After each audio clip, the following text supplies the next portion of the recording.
कुत्ता या बिल्ली, we want to raise our kids like dogs.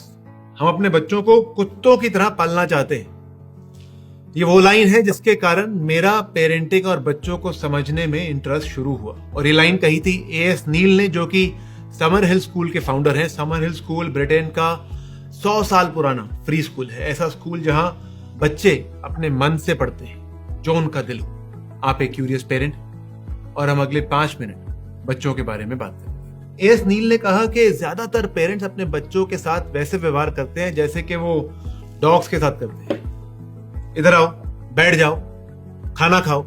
पर हमारा एस्पिरेशन होना चाहिए कि हमारा बच्चा बिल्ली की तरह बने, खुद से खुश रहे और जो मन में हो वो करे। मुझे नहीं पता कि आप इस बात से एग्री करते हैं कि नहीं, लेकिन इस बात से मैं एग्री करता हूं कि हम में से बहुत सारे लोगों का बच्चे की तरफ नजरिया रिस्पेक्ट का नहीं है।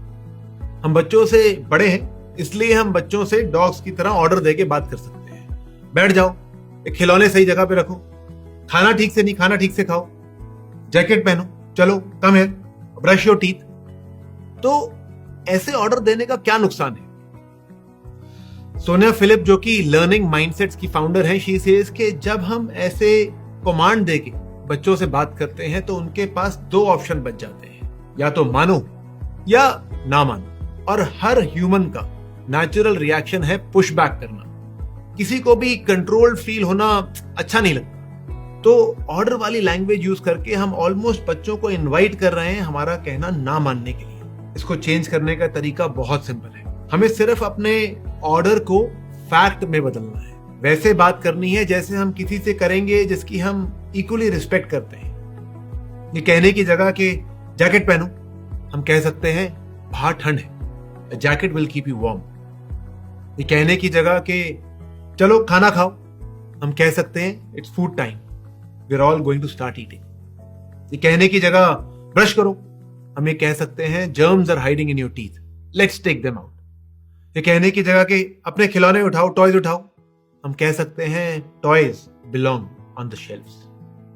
ये एक सिंपल चेंज है ऑर्डर को फैक्ट में बदलने का, जो हमारा रिलेशनशिप बच्चों के साथ बदल सकता है। आप पूछ सकते हैं लेकिन इतना सब करने की यार क्या जरूरत है हरप्रीत? पहले ही साली जिंदगी नहीं संभल रही और अब ये सब ध्यान रखो। तो जाने से पहले मैं आपको एक ट्रू स्टोरी सुनाना चाहता हूं ग्लेनन डॉयल की, जो उन्होंने अपनी फेमस नॉवल अनटेम्ड में लिखी थी। ग्लेनन ने लिखा कि जब उनका बेटा 13 साल का हुआ तो उन्होंने उनको एक मोबाइल गिफ्ट किया। और ग्लेनन ने कहा कि अगले 2 साल में उन्होंने अपनी आंखों के सामने देखा अपने बेटे को मोबाइल के अंदर जाते। वो लड़का जो बैठकर डेस्क पर पोएम्स लिखता था, बाहर खेलने जाता था, अब ऑनलाइन दुनिया में बिजी था।